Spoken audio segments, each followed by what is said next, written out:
Hello.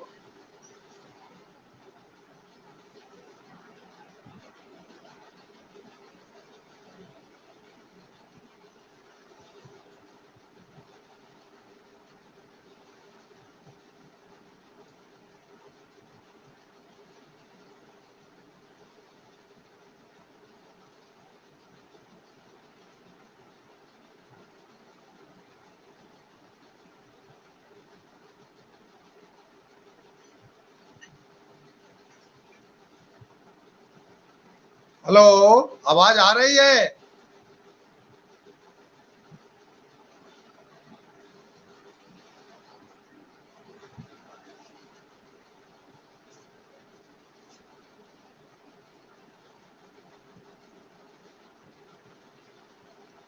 Hello.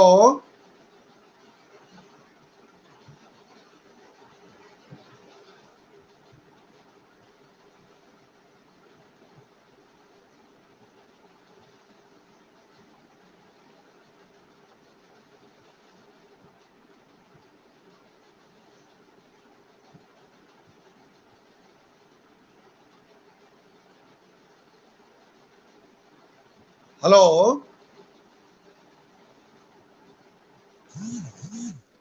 जी आवाज आ रही है।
आज बड़ी प्रसन्नता हो रही है कि सृजन संदर्भ के इस आयोजित वेबिनार में मुझे सहजानंद के सरस्वती के विचारों पर अपनी बात कहने का मौका मिला है।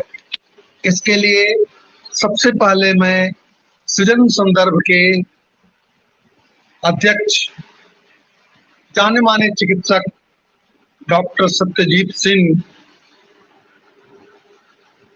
इस संस्था के सलाहकार आदरणीय प्रोफेसर केपी शर्मा जी,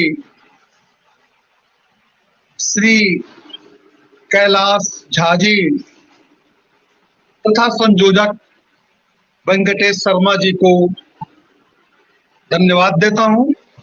उनके प्रति आभार प्रकट करता हूं जिन्होंने अपनी बात रखने के लिए मुझे यह मौका दिया है। इस सृजन संदर्भ में रोहित और राहुल जो तकनीकी सहयोगी हैं, उनको भी मैं बहुत बहुत धन्यवाद देता हूं, आशीर्वाद देता हूं, जिन्होंने इस कार्य को सफल बनाया है। इसके साथ साथ हमारे इस वेबिनार में जितने श्रोतागण हैं, उपस्थित हैं या भविष्य में उपस्थित होंगे, सभी लोगों को नमस्कार करता हूं, स्वागत करता हूं, वंदन करता हूं, अभिनंदन करता हूं।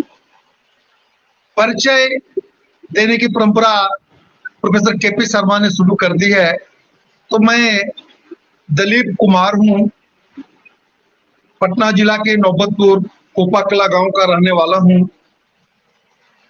अर्थशास्त्र का विद्यार्थी हूं, अर्थशास्त्र का शिक्षक भी रहा हूं अर्थशास्त्र का एक शोधार्थी भी हूँ और आज एक विश्व प्रतिष्ठित संस्थान national council of applied economic research Delhi में कार्यरत हूँ। तो एक छोटा सा मेरा परिचय है और आज का विषय है सहजानंद का भारत वर्तमान परिप्रेक्ष्य में।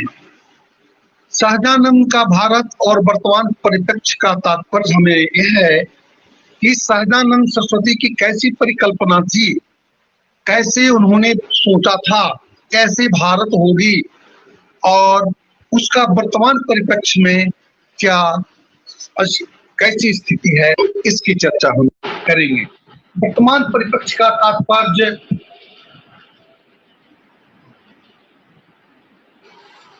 श्रीवास्तव से बात कर वर्तमान परिप्रेक्ष्य का तात्पर्य हमें जो सरकार की योजनाएं हैं, जो अभी मुख्य रूप से किसान से संबंधित जो योजनाएं बनी हैं, चाहे वह किसान की शिक्षा से हो, किसान के बिल से हो या किसान के आत्मसम्मान, जो आत्मसम्मान भारत की बात कही गई है, इसके संदर्भ में मैं विशेष रूप से चर्चा करूंगा कि स्वामी सहजानंद सरस्वती ने जो बातें कही थी वो बात आज कितनी प्रासंगिक है और आज से 80-85 साल पहले उन्होंने क्या सोचा था और आज कैसी भारत हो रही है। मित्रों, मैं सहजानंद सरस्वती के बारे में कुछ थोड़ा बता दूं, उनकी बेसिक चीजें, उसके बाद फिर हम उनकी जो परिकल्पना थी, उस परिकल्पना के लिए जो उन्होंने प्रयास किया, उसके उनके कार्यों का अवलोकन करूंगा और अवलोकन करते हुए वर्तमान परिस्थिति पर आने का प्रयास करूंगा। स्वामी सहजानंद सरस्वती का पूरा जीवन संघर्ष में रहा है। वे 1889 में गाजीपुर जिला के दुर्लभपुर स्टेशन के पास देवा गांव में स्वर्गीय बेनी राय के छोटे पुत्र के रूप में पैदा हुए थे, अवतरित हुए थे और उनका बचपन का नाम नवरंग राय था। यह सामान्य बात है और ऐसे परिवेश में चूंकि वे जो जिस परिवेश में पैदा लिए थे वह एक मध्य वर्गीय किसान परिवार था। उसमें उनके डीएनए में किसानी लगी हुई थी। किसान और मजदूरों को उन्होंने बचपन में देखा और पूरे जिंदगी में, पूरे जीवन में उसे उन समस्याओं से लड़ने के लिए अग्रसर रहे और उन्होंने लड़ता रहा। इस क्रम में स्वामी सहजानंद सरस्वती थोड़ी शिक्षा प्राप्त किए। उसके बाद 15-16 की अवस्था में शादी हो गई, पत्नी का स्वर्गवास हो गया। परिणाम स्वरूप घर से वे गृह त्यागी हुए, देशाटन में निकले, तीर्थाटन में निकले, बनारस गए, स्वामी बने, दंडी स्वामी बने। नवरंग राय से दंडी स्वामी सहजानंद सरस्वती हो गए। एक कहानी है जो बहुतों बार आप लोग सुने हैं। तो अब हम ये चर्चा करेंगे कि सहजानंद सरस्वती जो एक किसान परिवार में जब पैदा हुए, वह उस समय जो किसान परिवार था वह एक सामंत परिवार था। जो किसान उस समय जो थे, प्रायः किसान और जमींदार जो थे वह एक ही वर्ग के थे, एक ही जात के थे और उनकी जो स्थिति थी वह जमींदारों और किसानों की जो स्थिति थी, स्वामी सहजानंद सरस्वती ने उस समय उनका दृष्टिगोचर हुआ था, उसका उन्होंने अवलोकन किया था, समझा था और आगे बढ़े। अब स्वामी सहजानंद सरस्वती ने अपनी जो पुस्तकें लिखी है उसमें उनकी जो आत्मकथा है, मेरा जीवन संघर्ष है, वह तमाम उनके लेखों का एक जो कहा जाता है सार है, एब्स्ट्रैक्ट है, उसमें उन्होंने दिया है। उस एक पुस्तक से पढ़ने से पता चलता है कि स्वामी सहजानंद सरस्वती क्या थे और उन्होंने क्या किया। स्वामी सहजानंद सरस्वती अपने स्वभाव से काफी जिद्दी थे। जिद्दी का तात्पर्य उनके पौरुष का प्रतीक था, प्रतिबद्धता के प्रतीक था। स्वामी सहजानंद सरस्वती गांधी और पटेल के साथ के नेता थे। वल्लभ भाई पटेल, गांधी इनके साथ काम किए थे, लेकिन सहजानंद सरस्वती अपने जिद, अपने पौरुष, अपने प्रतिबद्धता के कारण आज उतने प्रतिष्ठित नहीं हुए, उतने बड़े कभी पद नहीं मिला और उनकी प्रासंगिकता उतनी वर्तमान परिवेश में भी नहीं हुई और आज भी नहीं हुआ।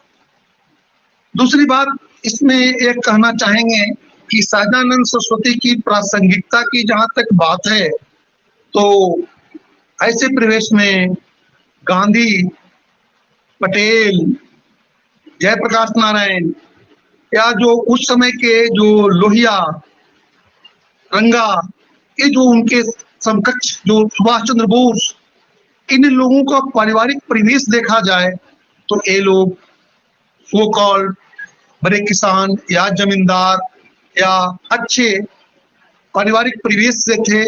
इन लोगों का शिक्षा दीक्षा अंग्रेजी स्कूलों में हुआ था। ये लोग भले ही भारतीय थे, लेकिन मानसिकता यूरोपीय थी, यूरोपियन मानसिकता से कार्य करते थे। इन लोगों ने भी अपनी जीवनी लिखी, आत्मकथाएं लिखी और वो आत्मकथाएं अंग्रेजी में प्रकाशित हुई और वह अंतरराष्ट्रीय स्तर पर चला गया। उन लोगों की रेपुटेशन अंतरराष्ट्रीय स्तर पर चली गई। स्वामी सहजानंद सरस्वती एक ग्रामीण परिवेश से रहे, एक छोटे सामान्य मध्यवर्गीय किसान परिवार में रहे। परिणाम स्वरूप उन्होंने अपनी आत्मकथा हिंदी में लिखी और उसका इतना प्रचार प्रसार नहीं हुआ। तात्कालिक समय से लेकर वर्तमान समय तक यह देखा जाता है कि हिंदी पढ़ने वाले या हिंदी में लिखने वाले लोग बहुत बड़े नहीं होते हैं। उसके लिए इंग्लिस्तानी पोशाक और अंग्रेजी बोलचाल अनिवार्य माना जाता है। परिणाम स्वरूप सहजानंद सरस्वती उतनी आगे तक इनकी बातें नहीं पहुंच पाई। इनकी बातें हिंदी भाषी क्षेत्रों तक ही सीमित रह गई। हिंदी बोलने वाले लोग ही पढ़ पाए, हिंदी बोलने वाले ही लोग समझ पाए। लेकिन आपको जानकर काफी हर्ष होगा कि प्रोफेसर वाल्टर हाउजर ने सहजानंद सरस्वती के मृत्युपरांत 1957 में बिहार आते हैं। प्रोफेसर वाल्टर हाउजर वर्जीनिया विश्वविद्यालय के इतिहास के एक बहुत विश्व प्रतिष्ठित इतिहासकार थे, एक प्रोफेसर थे जो शोध करने के लिए बिहार में आते हैं और उसमें भी बिहार के किसान आंदोलन पर कार्य करते हैं और उन्होंने सहजानंद को पहचानने का प्रयास किया।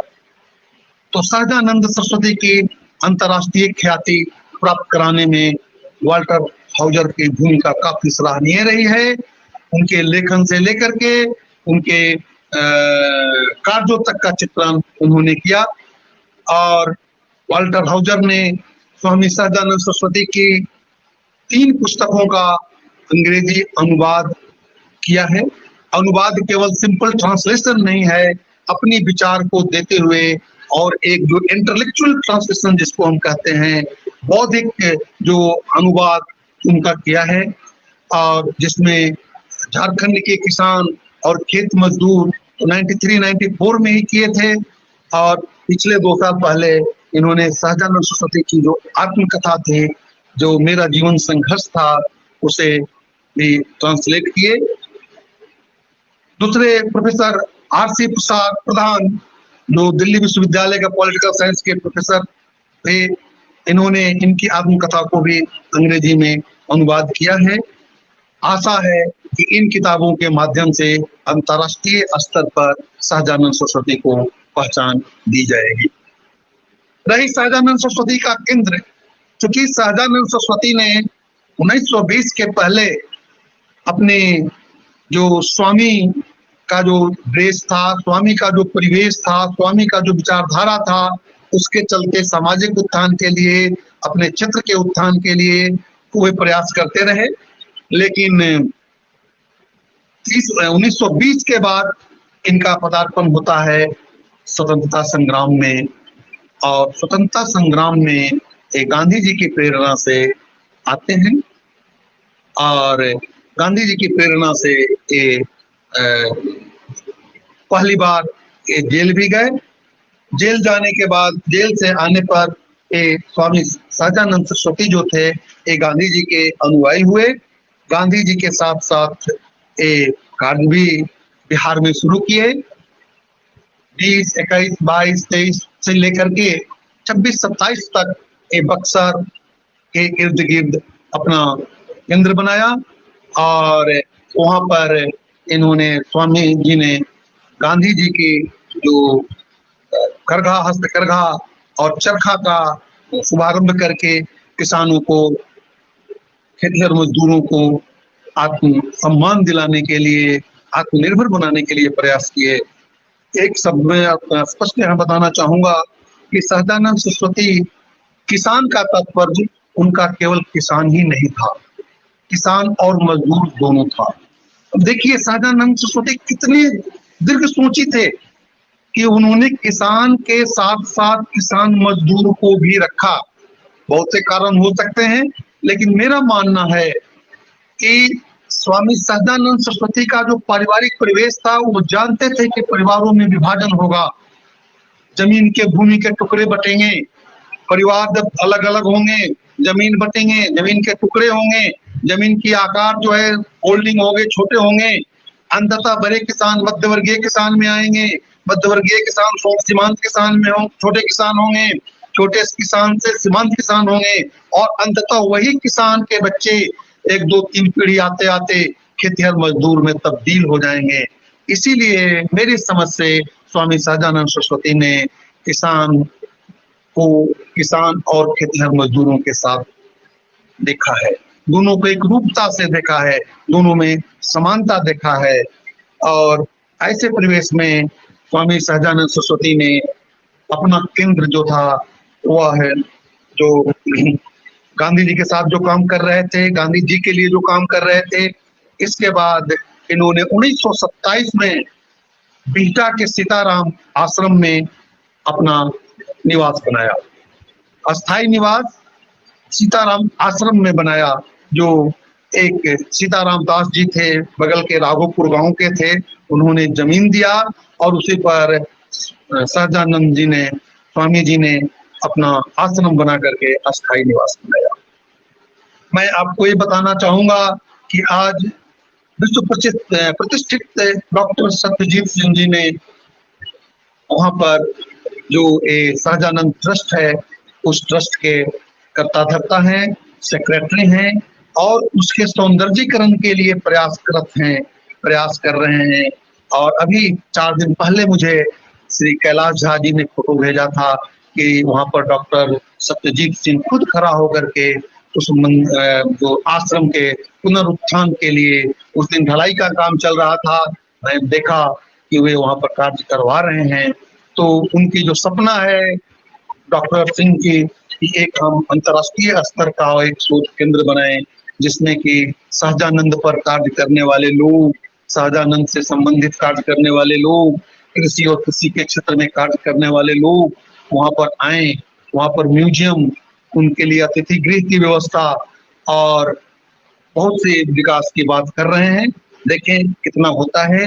मैं इसके लिए डॉक्टर सत्यजीत सिंह और कैलाश झा दोनों को मैं साधुवाद देता हूँ कि इन्होंने इसके लिए प्रयास किया, और इसके लिए इन्होंने प्रयास किया और इसके विकास के लिए प्रयासरत हैं। क्योंकि आश्रम भी काफी नेग्लेक्टेड था, काफी रख रखाव के अभाव में ठीक नहीं था। इन्होंने उस पर प्रयास किया और प्रयास करके उसे विकास करने के लिए प्रयासरत भी हैं, कार्यरत भी हैं।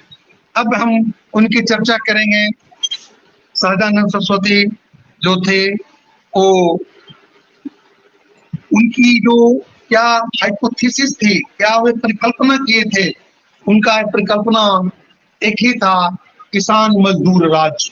किसान मजदूर राज्य की स्थापना वे चाहते थे और इसी के लिए वे प्रयासरत थे। जो उन्होंने नारा दिया था, जो अन्न वस्त्र उपजाएगा अब सो कानून बनाएगा, भारतवर्ष उसी का है अब शासन वही चलाएगा। इसके लिए उन्होंने क्या प्रयास किया, इस प्रयास की चर्चा हम करना चाहेंगे कि उन्होंने किसान और मजदूरों को एक प्लेटफॉर्म पर खड़ा करने का प्रयास किया। क्योंकि जो जब सहजानंद सरस्वती का अभ्युदय हुआ था, तत्कालिक समय में देश में अंग्रेजों का राज्य था, देश गुलामी की जंजीर में फंसा था और जमींदारों के द्वारा किसानों का जो शोषण हो रहा था, खेतिहर मजदूरों का जो शोषण हो रहा था, उसको उन्होंने देखा था।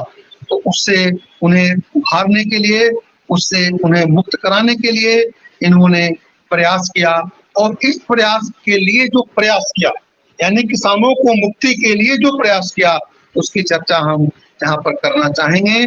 इन्होंने जब बिहटा में सीताराम आश्रम बनाया तो वहां पर संगठन पश्चिमी पटना किसान सभा की स्थापना नहीं की। पश्चिमी पटना किसान सभा छोटे से रूप में एक किसान सभा था और इसके माध्यम से उन्होंने किसानों के लिए कार्य करना शुरू किया। लेकिन अंततः इन्होंने दूसरे वर्ष में मुजफ्फरपुर में राम दयालु सिंह जी के यहाँ थे और राम दयालु सिंह ने बहुत प्रेस करके स्वामी सहजानंद सरस्वती को बिहार प्रांतीय किसान सम्मेलन किसान सभा बनाने के लिए प्रयास किया। हालांकि स्वामी जी उसका भी वहां पर विरोध किए, कहें कि नहीं इसकी जरूरत नहीं है, और वे शुरू में तैयार हुए भी नहीं। लेकिन बाद में उन्होंने काफी प्रयास किया। तो प्रयास करने के बाद वहां पर 1927 के अंतिम समय में इन्होंने बिहार प्रांतीय किसान सभा की बात को रखी और बिहार प्रांतीय किसान सभा बन करके तैयार हुआ। इसमें स्वामी सहजानंद सरस्वती के साथ साथ काफी लोगों ने सहयोग किया, जिसमें स्वामी सहजानंद सरस्वती इस बिहार प्रांतीय किसान सभा के अध्यक्ष हुए और कृष्ण सिंह इसके महासचिव बने। राजेंद्र प्रसाद सहित काफी जो कांग्रेसी नेता थे इसके सदस्य बनाए गए। लेकिन उसी समय इन्हीं के कुछ मित्र थे, कलीग थे, जो राम वृक्ष बेनीपुरी जी थे, जिन्होंने इसका विरोध भी किया था और कहा था कि किसान सभा की जरूरत अभी नहीं है। किसान सभा यदि बनेगी तो भारत की जो आजादी की जो संग्राम, स्वतंत्रता संग्राम है, उस वह अछूता रह जाएगा, वह कमजोर हो जाएगा। इसलिए उन्होंने मना किया था।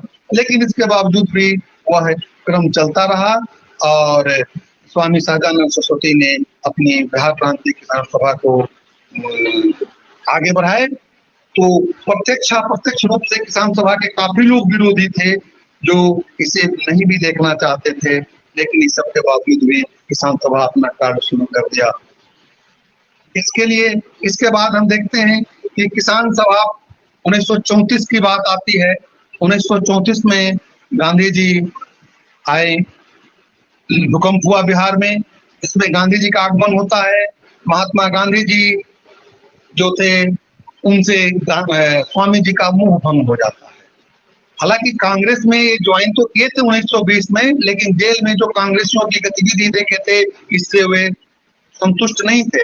इससे वे उनको ये बातें, उनकी गतिविधियां पसंद नहीं थी, क्योंकि कथनी और कहनी में काफी अंतर था। गांधी लोग कुछ कहते थे, गांधीवादी लोग कुछ कहते थे और करते कुछ थे। इसलिए उन्होंने उनको पसंद नहीं था गांधी जी का कांग्रेस, और महात्मा गांधी से उनका विरोध हो गया। क्योंकि भूकंप पीड़ितों के लिए जो अनुदान दिया जा रहा था, वहाँ के महाराज जो थे, दबंगा महाराज के बराइनों ने, उनके जो फॉलोवर्स लोग थे, वो लोग लगान में वसूल कर रहे थे। और स्वामी जी ने गांधी जी को कहा तो गांधी जी ने उस पर कोई खास ध्यान नहीं दिया, इसलिए उनका गांधी जी के साथ उनका मुंह बंद हो गया। तो इस तरह से स्वामी सहजानंद सरस्वती 1935 में अखिल भारतीय कांग्रेस समिति के सदस्य तो थे ही, उन्होंने अखिल भारतीय किसान महासभा का गठन की बात की और 1937 में अखिल भारतीय किसान सभा के महामंत्री भी बने। इसी बीच में किसानों के लिए, किसानों के शोषण का क्रम तो जमींदारों के द्वारा चल ही रहा था। बिहटा में 1937 में 36 से 39 तक चीनी मिल की लड़ाई लड़ी। बिहटा में डालमिया के द्वारा चीनी मिल वहां पर लगाया जा रहा था। वहां पर भी किसानों को तरह तरह के शोषण किए जा रहे थे। परिणाम स्वरूप उन्होंने इसका भी विरोध किया और इसकी चर्चा आगे हम किसान ग्लोबल कॉन्फ्रेंस में करेंगे। इस तरह से स्वामी सहजानंद सरस्वती और सुभाष चंद्र बोस को कांग्रेस से निष्कासित भी किया गया, क्योंकि उनके अनुरूप कार्य नहीं किए और उन्होंने जो एंटी डिसिप्लिनरी एक्ट के तहत उन्हें पार्टी से निष्कासित किया गया। फिर 1940 की बात आती है। उन्होंने समझौता विरोधी सम्मेलन किया। इस समझौता विरोधी सम्मेलन में इन्होंने किसानों को बचाने के लिए, किसानों को सुरक्षा प्रदान करने के लिए रामगढ़ समझौता में, रामगढ़ में इन्होंने वहां पर रामगढ़ समझौता की गई, जिसमें कि रामगढ़ में एक तरफ गांधी जी का दल था, 19 मार्च 1940 का समय था, दूसरे तरफ सुभाष चंद्र बोस और स्वामी सहजानंद सरस्वती का ग्रुप था। परिणाम स्वरूप वहां पर काफी भीड़ थी, बारिश भी हो रही थी और सहजानंद सरस्वती के चित्र खेमे में भीड़ लग गई और वह सम्मेलन सक्सेस वहां से नहीं हुआ और इस तरह से वे जेल गए और जेल में 1940 से 42 तक रहे। इस बीच में उन्होंने 8 पुस्तकों की रचना की। स्वामी सहजानंद सरस्वती 8 पुस्तकों की रचना की 1940 से 42 में, यानी अप्रैल 1940 में जेल गए और मार्च 1942 तक रहे। तो उन्होंने 8 पुस्तकों की रचना की, जिसमें मेरा जीवन संघर्ष है, किसान कैसे लड़ते हैं, किसान सभा का संस्मरण है, किसान क्या करें, खेत मजदूर, झारखंड के किसान, गीता हृदय, क्रांतियों संयुक्त मोर्चा, इस 8 पुस्तकों की रचना की। सहजानंद सरस्वती केवल किसानों के हित के लिए ही काम नहीं किया, बल्कि वे एक अच्छे लेखक भी थे, एक अच्छे विचारक भी थे, एक अच्छे चिंतक भी थे। क्योंकि जो किसानों पे खतरे जो दिखाई दे रहे थे, कृषि पे जो जमींदारों के द्वारा हमला हो रहा था, जो कृषि की जो संकट थी, उसको स्वामी जी ने भाप गए थे और भाप करके उन सभी बातों को अपने पुस्तकों में लिखने का प्रयास किया है। और यदि सहजानंद सरस्वती के पुस्तकों की सूची देखेंगे तो आप ताजुब करेंगे कि सहजानंद सरस्वती ने अपने समय में जितनी पुस्तकें लिखी है वो अपने आप में बेमिसाल है। तो सहजानंद सरस्वती को हर दृष्टिकोण से देखा जा सकता है। किसानों के मसीहा के साथ साथ वे अच्छे एक लेखक थे। स्वामी सहजानंद सरस्वती की पुस्तकें 1200 पेज से लेकर के छोटे बुकलेट से लेकर हैंडबिल से लेकर पम्पलेट तक हैं और ये सभी चीजें यदि कहीं उपलब्ध है तो राघव शरण शर्मा जी की उन्होंने अपना स्वामी सहजानंद रचनावली 6 वॉल्यूम में लिखा है, वहां पर मिलेगा। या फिर नेहरू मूर्ति आज जो लाइब्रेरी है वहां पर उसके माइक्रो फिल्म्स भी हैं और बहुत उपस्थित ओरिजिनल भी है, जिसमें कि सहजानंद सरस्वती की यदि हम किताबों की सूची देखें तो भूमिहार ब्राह्मण परिचय, ब्रह्मर्षि वंश विस्तार, ब्राह्मण कौन, ब्राह्मण समाज की स्थिति, झूठा भय मिथ्याभिमान, कर्मकलाप, गीता हृदय। कर्मकलाप जो है उनकी 1200 पेज की थी, गीता हृदय लगभग 700 पेजों की है। तो इस तरह से दूसरे जब हम देखेंगे, जब उनकी राजनीति में प्रवेश करते हैं, स्वतंत्रता संग्राम में प्रवेश करते हैं, तो ऐसे समय में उन्हें राष्ट्रीयता से ओत होकर के जो कुछ पुस्तकें लिखी, जैसे जंग और राष्ट्रीय लड़ाई, क्रांतियों संयुक्त मोर्चा, अब क्या हो, मैंने कांग्रेस क्यों छोड़ी। फिर जमींदार और किसान तथा मजदूरों से संबंधित जो पुस्तकें उनकी थी, वह महारुद्र का महातांडव, जमींदारी का खात्मा कैसे हो, किसान क्या करे, किसानों को फंसाने की तैयारियां, झारखंड के किसान, खेत मजदूर, तगमे का दूसरा रूप, जमींदारी क्यों उठा दी जाए, भूमि व्यवस्था कैसी हो, किसानों के दावे और कार्यक्रम का खरीदा, गया जिला के किसानों की करुण कहानी, किसान आंदोलन, गया जिला के 2.25 माह, किसानों के दोस्त और दुश्मन, बिहार प्रांतीय किसान सभा का घोषणा पत्र, किसानों के मांगे, काश्तकारी कानून का विरोध, फिर इसके साथ साथ किसान सभा का संस्मरण, उनके मेरा जीवन संघर्ष, साथ साथ उनके भाषण, सब चीज जो है, अध्यक्षीय भाषण, सचिव का भाषण, कॉन्फ्रेंसेस वगैरह में, ये उनकी बहुत सारी चीजें जो उस समय उन्होंने लिखी है, इसके आधार पर यह कहा जा सकता है कि वे काफी अच्छे लेखक भी थे, विद्वान भी थे, और उसमें अपने स्वाभिमान के साथ साथ लेखन भी किया। और स्वामी जी राष्ट्रीय विचारधारा के समर्थक थे। वे स्वाभिमान के साथ साथ समाज में बदलाव लाना चाहते थे, किसानों को स्वाभिमान को जगाना चाहते थे। और किसान और खेतिहर मजदूर एक ही हैं, उन्हें अधिकार की लड़ाई लड़ने के लिए सहजानंद सरस्वती पूरे जीवन अपना प्रयास किया, और उसे किसान आंदोलन के तहत उसके लिए प्रयास किया गया। हालांकि शाहजहां का जो किसान सभा था, उसको तोड़ने के लिए काफी कांग्रेसियों ने प्रयास किया, और किसान और खेतिहर मजदूर के एकता को भंग करने के लिए भी काफी प्रयास किया गया। तथा किसान शाहजहां सरस्वती ने कहा कि किसान को ही शक्ति का केंद्र बनाना पड़ेगा, तभी यह किसानों की सच्ची आजादी की प्राप्ति की जा सकती है। ऐसे परिवेश में अब हम यह चर्चा करेंगे कि स्वामी सहजानंद सरस्वती ने जो उद्देश्य प्राप्त किया था, जो उनका लक्ष्य था, जो उनका भारत का सपना था, वह सब तो किसान और मजदूर राज्य का सपना था। उसके लिए उन्होंने क्या किया, क्या प्रयास किया, इसकी भी चर्चा हम करना चाहेंगे। इसके लिए उन्होंने किसानों के स्वाभिमान को जगाने का प्रयास किया, क्योंकि इसके संदर्भ में सहजानंद सरस्वती का मानना था कि स्वामी किसान को जब तक जगाया नहीं जाएगा, तब तक कुछ कार्य किया नहीं जा सकता है।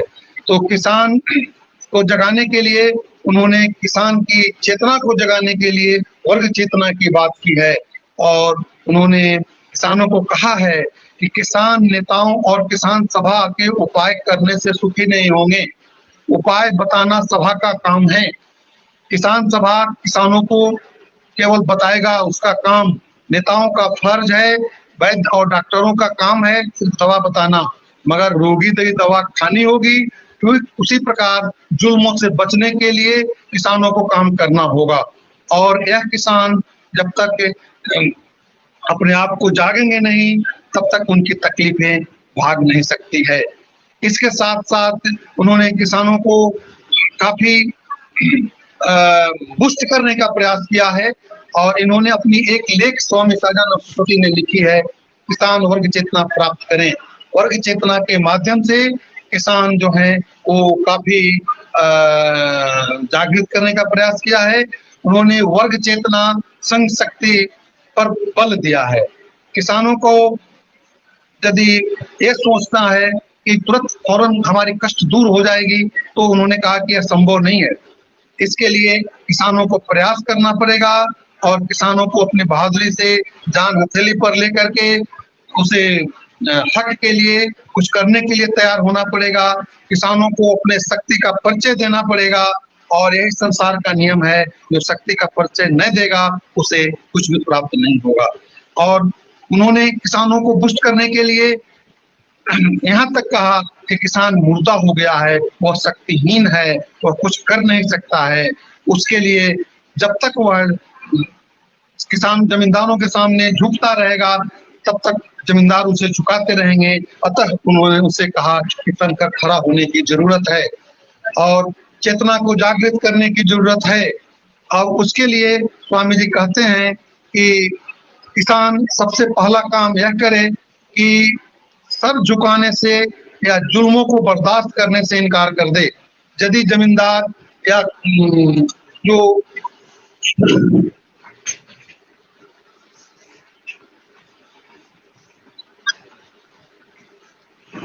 इन्होंने कहा कि यदि पहला काम किसान ये करे कि सर झुकाने या जुल्मों को बर्दाश्त करने से साफ इनकार कर दे। जब तक उसमें चेतना नहीं है, तब तक वह वर्ग चेतना का सवाल ही कहाँ उठता है। इसके साथ साथ उन्होंने किसानों को और बुस्ट करने के लिए कहा कि जमींदारों को ठग की भी बात कहा है कि जमींदार लोग ठग थे, जो वो लोग हमेशा एक करते थे, किसानों को ठगते भी थे, तरह तरह के प्रलोभन भी देते थे, लेकिन उन्होंने कुछ नहीं कहा। उन्होंने यहाँ तक बताया किसानों को कि यह जमींदारी प्रथा है, पूंजी प्रथा है और यह सरकार है, इस सबको जड़ मूल से जब तक खत्म नहीं किया जा सकता है तब तक नया समाज का न ग्रंथ निर्माण किया जा सकता है और नया समाज को भी गढ़ना होगा। इसके साथ साथ और उन्होंने किसानों को बूस्ट करने के लिए जो बातें कही है कि जो आवश्यकता आविष्कार की जननी है, संघ शक्ति लाओ, वर्ग चेतना को जगाओ। और हमारे यहाँ उन्होंने बताया कि किसान जो है दो ही वर्ग है, अमीर और गरीब, जो मजदूर है, इस सबको एक साथ लाना होगा। इसके साथ साथ उन्होंने यह भी बताया कि शासन व्यवस्था को बदलना होगा और शासन व्यवस्था को बदलने के लिए सबको एक साथ होने की जरूरत है, एक संघ की जरूरत है और इस संघ पर एक सबको काट करने की जरूरत है, तभी यह संभव हो सकता है। जमींदारी को तो मिटाना होगा, उसके साथ साथ वर्तमान शासन प्रणाली को भी मिटाकर ऐसी प्रणाली कायम करनी होगी जो भीतर और बाहर किसानों के अनुकूल हो, किसान और मजदूरों को जिक्र करता हो, चाहे किसान मजदूर राज कहिए या जनता का राज कहिए, उसे ही आगे समाजवाद कहिए या साम्यवाद कहिए।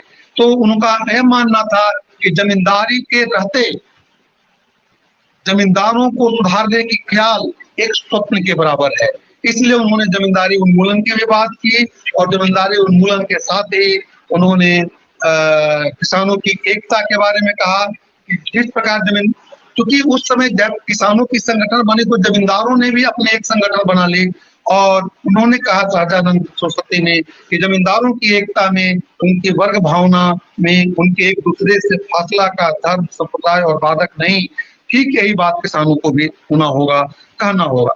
क्योंकि जाति और धर्म में किसान यदि बढ़ जाएंगे तो ऐसे परिवेश में वह एक धोखा पाएंगे। क्योंकि जमींदारों की एकता है, उनमें कोई न जमीन कोई जात है, न कोई वर्ण की बात है, न कोई संप्रदाय बाधक होती है। उसी तरह है उन्होंने किसानों को भी कहा कि किसानों को भी इसके लिए एक साथ जागना होगा, एक साथ मिलना होगा, अमीर गरीब की खाई को खत्म करना होगा, तभी जमींदारों पर किया जा सकता है। क्योंकि किसान अभी तक जमींदारों पर और उनके अमलों पर विश्वास करते थे। स्वामी जी का मानना था कि किसान ये सोचते हैं कि यदि जमींदार के अमले खुश हो जाएंगे तो वो हमें हक दिलाएंगे और जुर्म कम कर देंगे। लेकिन इसका बहुत बढ़िया स्वामी जी ने उदाहरण देकर के बताया है कि बिल्ली और चूहे का जो संबंध है वह कभी भी कल्याणकारी दूसरे का नहीं हो सकता है। बकरी से कहिए कि वो सिंह पर की दया पर विश्वास करे तो ऐसा संभव नहीं हो सकता है। इसलिए बकरी की बात और चूहे बिल्ली का जो जो क्लास कोलैबोरेशन है, श्रेणी का सामंजस्य है, वह संभव ही नहीं हो सकता है।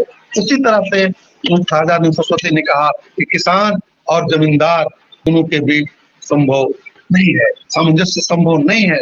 इसलिए उन्होंने संघ शक्ति पर बल दिया। उन्होंने कहा कि संघ शक्ति को बढ़ाने की जरूरत है, वर्ग चेतना को जगाने की जरूरत है और वो श्रेणी संगठन की भी बात करते थे। उन्होंने कहा कि 100-200 पुआल से हाथी को नहीं बांधा जा सकता है, उदाहरण दिया है, लेकिन उसे ऐंठ कर यदि आप रस्सी बनाते हैं तो उससे हाथी को बांधा जा सकता है। अर्थात कहने का तात्पर्य था कि किसानों को संघबद्ध होना होगा और जब तक वो संघबद्ध नहीं होंगे, जब तक वर्ग चेतना उनकी नहीं जागेगी, तब तक वो किसानों के द्वारा शोषित होते रहेंगे। इस तरह से किसानों को उन्होंने बूस्ट करने के लिए बहुत सारे प्रयास किए और उन्होंने उसके लिए पूरा समय लगाया, पूरा उन्होंने जिंदगी किसानों के लिए लगाई। और इसके साथ साथ वर्ग चेतना और वर्ग विश्लेषण का भी संबंध उन्होंने बताया है। उन्होंने कहा है कि जब तक वर्ग चेतना नहीं होगा, वर्ग विश्लेषण के संबंध में एक बात और जान लेनी होगी कि कमाने और खाने वाले, गरीब और अमीर, यही दो वर्ग हमारे पास है। हम इसे ही किसान कहते हैं। ये वही किसान हैं जो कमाते हैं, पूंजीपति हैं, और दूसरा जमींदार हैं जो किसानों द्वारा कमाई को हड़पते हैं और खाते हैं। पहला जो किसान वर्ग है, ये सब सहजानंद का सरस्वती का शब्द है। पहला वर्ग है कमाते कमाते मरता है, या किसान जो बिना खाए मर जाता है, और दूसरा वर्ग है कमाता भी नहीं है लेकिन खाते खाते कर मर जाता है। अतः इसके लिए यह जरूरी है कि इस विषमता को, दर्दनाक विषमता को दूर करना होगा और में समाजवाद लाना होगा। और इस विषमता को तभी मिटेगा जबकि कमाने वाले का राज्य होगा, और जब वर्तमान व्यवस्था को जड़ मूल से खत्म करना होगा तभी यह संभव है। और इसके लिए इन्होंने इनकलाब और रिवॉल्यूशन की भी बात कही है। क्रांति संयुक्त मोर्चा पर इसकी काफी विस्तृत वर्णन किया है कि जो सत्ता को बदल देना, पूर्ण रूप से परिवर्तन कर देना, ये सब करना होगा तभी यह संभव है, अन्यथा यह संभव नहीं है। तो इस तरह से स्वामी सहजानंद सरस्वती ने किसानों को जागरूक करने के लिए काफी प्रयास किया, और प्रयास का परिणाम स्वरूप जो देखिए आज ही नहीं बल्कि यदि आप किसान के पहले की भी बात, यदि जमींदार के पहले की बात करें, यानी ब्रिटिश पीरियड के पहले किसानों की स्थिति अच्छी थी। ब्रिटिश पीरियड से लेकर आज तक किसानों का शोषण में कोई कमी नहीं हुआ है। सहजानंद सरस्वती इस पर चिंता व्यक्त करते रहे हैं। आज किसानों का शोषण पहले से ज्यादा हो रहा है। अब हम वर्तमान परिप्रेक्ष्य की चर्चा करेंगे।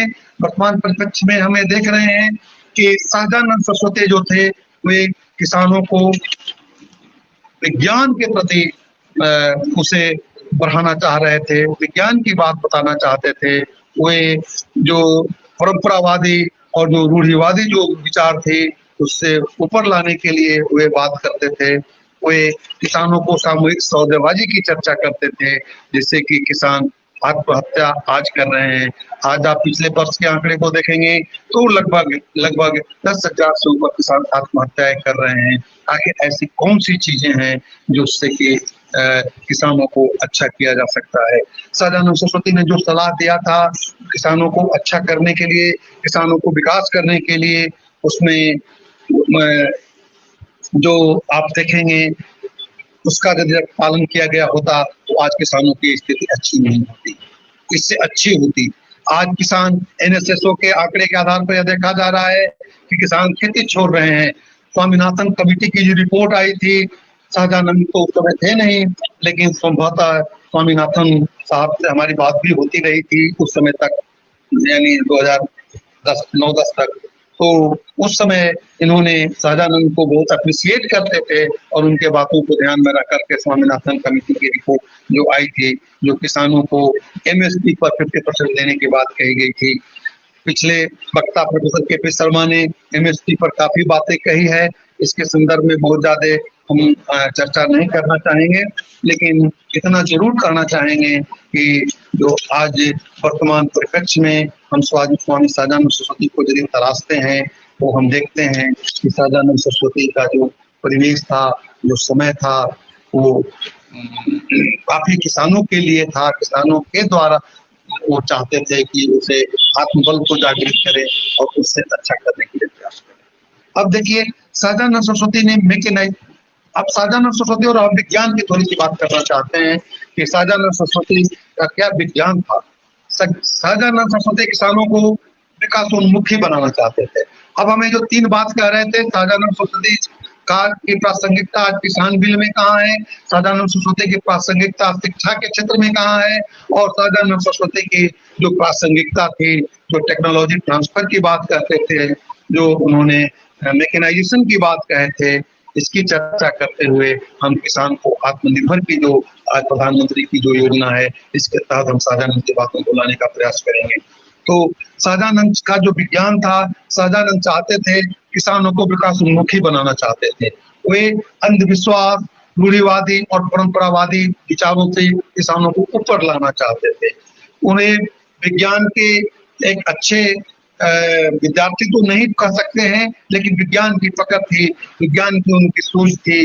और अखिल भारतीय जो बिहार प्रांतीय किसान सभा के 16वां अधिवेशन जो 1949 में हुआ था ठकाईच में, इसमें इन्होंने कहा था कि हमें हजारों, उन्हीं के शब्द को मैं कोट कर रहा हूँ, कि हमें हजारों लाखों डॉक्टर, इंजीनियर और मिस्त्री की आवश्यकता है। इससे विशेषज्ञों की जरूरत है। यदि बच्चे की दिमाग अच्छी तरह विकसित होने न दिया जाए तो आगे का रास्ता ही बंद हो जाएगा। यानी कहने का तात्पर्य उनका था कि वैज्ञानिक प्रगति की बात होनी चाहिए, विज्ञान की बात होनी चाहिए। और इसके साथ ही साथ उन्होंने क्रांति एवं संयुक्त मोर्चा के पृष्ठ 126 जो उनकी पुस्तक है क्रांति एवं संयुक्त मोर्चा, उसकी चर्चा करते हुए उन्होंने कहा है कि हम विज्ञान में इतनी प्रगति कर सकते हैं। देखिए कैसे फोरकास्ट करते हैं, कहते हैं हम विज्ञान में इतनी प्रगति कर सकते हैं कि बीमारियों को जड़ से खत्म कर दें, मौत को भी टाल सकें, अतिवृष्टि और अनावृष्टि होने ही न दें। यह बात विज्ञान के लिए असंभव नहीं है, विज्ञान के लिए संभव है। अतः वे चाहते थे कि हमारा जो, क्योंकि आज वर्तमान परिवेश में हम देखते हैं कि किसानों के सामने कृषि की उत्पादकता कोई समस्या नहीं है। कृषि की उत्पादकता के क्षेत्र में काफी उत्पादन हो रहा है, लेकिन उसका वितरण और उसका लाभ किसानों को कहाँ मिल रहा है। इस संदर्भ में स्वामी सहजानंद सरस्वती उस समय उन्होंने बताया था कि हमें नए सिरे से सभी कल कारखानों को विकसित करने की जरूरत है, वैज्ञानिक खेती आदि पर बल देने की जरूरत है, और यह भागीरथी प्रयत्न के बिना संभव नहीं है। काफी बल देने की जरूरत है, काफी प्रयास करने की जरूरत है, तभी कल कारखानों का प्रयोग कृषि में होगा। यानी सहजानंद सरस्वती कृषि में मैकेनाइजेशन के प्रबल समर्थक थे।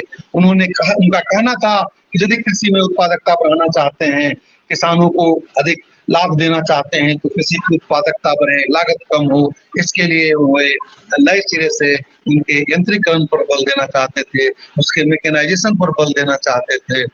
और साथ ही जो 28 अधिवेशन में उन्होंने कहा था कि जमीन जो है, जमीन की उपज आज से कई गुना किए बिना काम नहीं चलेगा। चूंकि वे जनसंख्या की वृद्धि को देख रहे थे, दिन प्रतिदिन जनसंख्या में वृद्धि होती चली जा रही थी, अर्थात जमीन को उपज बढ़ाने के लिए जरूरी है और उन्हें कई गुना बढ़ाने के बिना काम नहीं चलेगा। अतः उसे मोटर से हल की गहरी जुताई, काफी सिंचाई, भरपूर खाद, अच्छे बीजों का प्रबंध सरकार खुद नहीं करती, सरकार को ऐसी करनी चाहिए। तो अपने जो किसान मजदूरों को इसकी व्यवस्था करानी चाहिए। यानी कहने का तात्पर्य था कि वे किसी की उत्पादकता को बढ़ाने के लिए, बढ़ती हुई मांग को पूरा करने के लिए मैकेनाइजेशन पर बल दिया है, इरिगेशन पर बल दिया है, भरपूर खाद के प्रयोग पर बल दिया है, अच्छे बीजों के प्रबंध पर बल दिया है।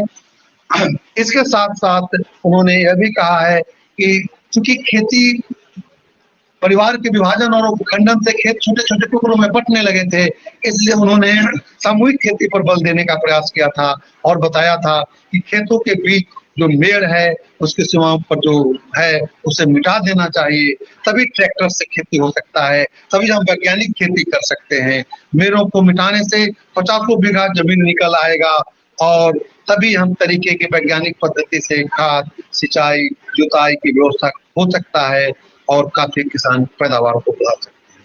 तो ये उनका वैज्ञानिक दृष्टिकोण था जो आज के परिप्रेक्ष्य में भी लागू होता है। साथ ही किसान सभा के संस्मरण जो 1947 में लिखा था उन्होंने, वहां पर उन्होंने चर्चा किया है, जो किसान को में बताते हुए बताया है, समझाया है कि किसान उत्पादन मंत्र से, तंत्र से और जप के द्वारा नहीं हो सकता है। कृषि का उत्पादन तंत्र मंत्र और जंत्र के द्वारा नहीं हो सकता है, बल्कि मेहनत के द्वारा हो सकता है। कीड़े के मारने के लिए दवा की आवश्यकता है, न कि यज्ञ अनुष्ठान करने की। इसके साथ साथ उन्होंने काफी बल दिया है जो कृषि से साथ साथ कृषि के जो अन्य उद्योग हैं, कृषि से संबंधित जो उद्योग हैं, उसके विकास पर भी उन्होंने बल दिया है। पशु के नस्ल सुधार, उनकी एक पुस्तक है किसान क्या करे, उसमें इसका इन्होंने विस्तृत चर्चा किया है कि पशु का नस्ल सुधार होना चाहिए, पौधे के संरक्षण पर बल देना चाहिए, खाद्यान्नों की बढ़ती हुई मांग को पूर्ति तभी कर सकते हैं। इसके साथ साथ नई नस्ल द्वारा पशु, पक्षी, पेड़, पौधों को पूरा किया जा सकता है और इससे विकसित किया जा सकता है। यानी नस्ल सुधार पर जो आज बायोटेक्नोलॉजी की बात करते हैं, हम जो किसानों की बात करते हैं, किसान वैज्ञानिकों ने जो बातें कही हैं, जो कर रहे हैं, इसके लिए उन्होंने उस समय ही किसान क्या करे में इसका विस्तृत चर्चन किया है कि पशुओं को नस्ल को सुधारना होगा, साथ साथ पौधों को भी संस्करण करना होगा, खाद्यान्नों के लिए बढ़ती हुई मांग को पूरा करने के लिए वृद्धि उत्पादन को बढ़ाना होगा, नई नस्ल के द्वारा पशु, पक्षी, पेड़, पौधों को बढ़ती हुई मांग को पूरा किया जा सकता है। तो इसके लिए साथ साथ जो आज हम टेक्नोलॉजी ट्रांसफर की बात करते हैं, जो कि हम तकनीक को ट्रांसफर करें, तो इसके संदर्भ में सहजानंद सरस्वती का कहना था, क्योंकि जो कृषि मंत्रालय की कृषि की जो शाखाएं हैं, उसमें एक शाखा है जो एग्रीकल्चर इंजीनियरिंग का शाखा है, जहाँ जहाँ कृषि से संबंधित नए नए यंत्र तैयार होते हैं। तो टेक्नोलॉजी ट्रांसफर के लिए जो उस पर उन्होंने उसका मुख्य जो टेक्नोलॉजी ट्रांसफर इन एग्रीकल्चर जो ऑब्जेक्टिव है वो रूरल डेवलपमेंट है।